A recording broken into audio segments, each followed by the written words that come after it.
Pala yung nabili ko kahapon na jersey ni Kobe Bryant, yung Team USA jersey niya na number 10. Grabe, sobrang mura lang to mga tol. Sa halagang 5 piso ko lang to nabili.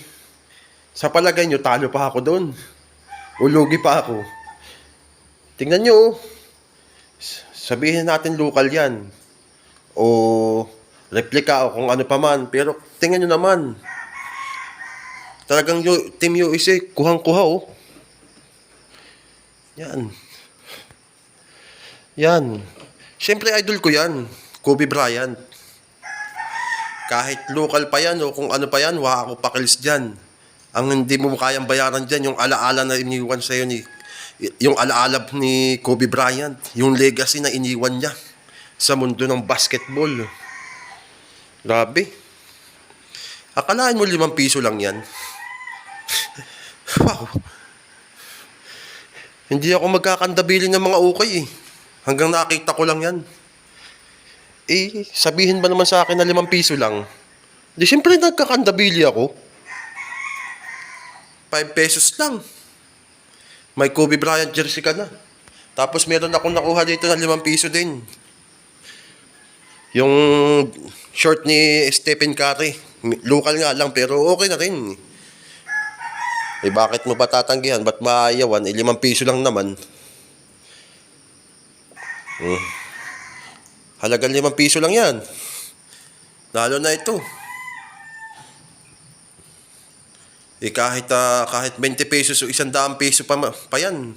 Sobrang mura pa rin. Eh Kobe Bryant yan. Matagal na nga lang talaga itong jersey na ito. 2008 pa itong jersey na to. Kaya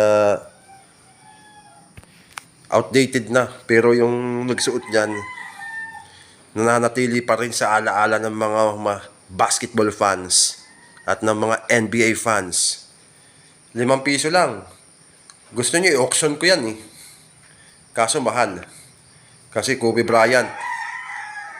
Rare na kasi ang mga ganyang mga ganyang jersey ni Kobe Bryant.